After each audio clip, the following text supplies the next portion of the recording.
Hello everyone, my name is Jordan and welcome to Jordan's Soapbox, the show that talks about anything I want to talk about, but it's usually complaining about Nintendo stuff.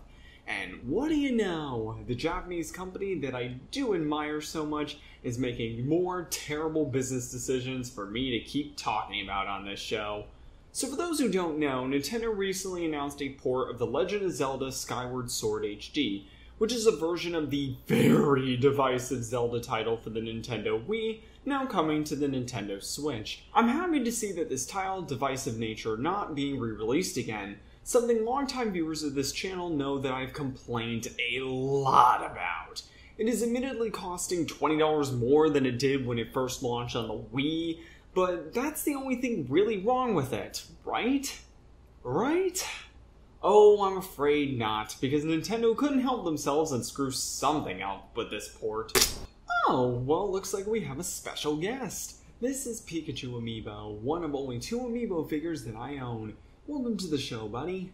Thanks for having me. Sorry for whooping on your brand new couch like that. Nothing a bit of dry cleaning can't do. So, can you tell us a bit what you are, buddy? You are an important part of this story. I'm an Amiibo, a line of near-field communication figures released by Nintendo. We connect via NFC to the Wii U or Switch, and in most cases unlock small little extras like costumes and things like that in various supported titles. Unfortunately, this new Amiibo for The Legend of Zelda Skyward Sword HD isn't like Pikachu over here. Costing $25, it unlocks the ability to transport to the game's hub world wherever you are.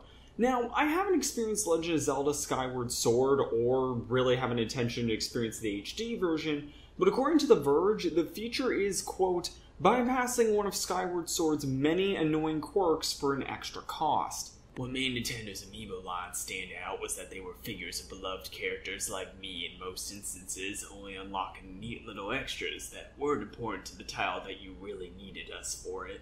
I concur. Why on earth would you want to lock an important feature like that to an Amiibo? It doesn't seem like this feature is built into the game itself, but rather an optional purchase with this Amiibo.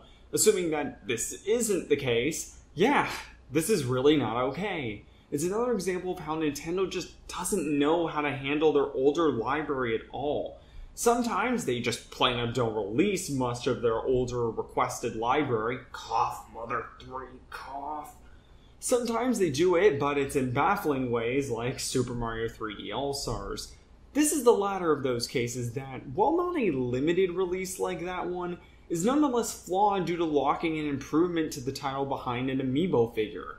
I'm totally fine if it's like an optional costume or something of that sort, but this is a major in-game feature that makes the game more fun to play. In my eyes, it just screams greedy and unacceptable from a consumer standpoint. Thanks for coming on the show, by the way, Pikachu Amiibo, but wait, wasn't there another Amiibo that I brought with me when I moved to Bradenton?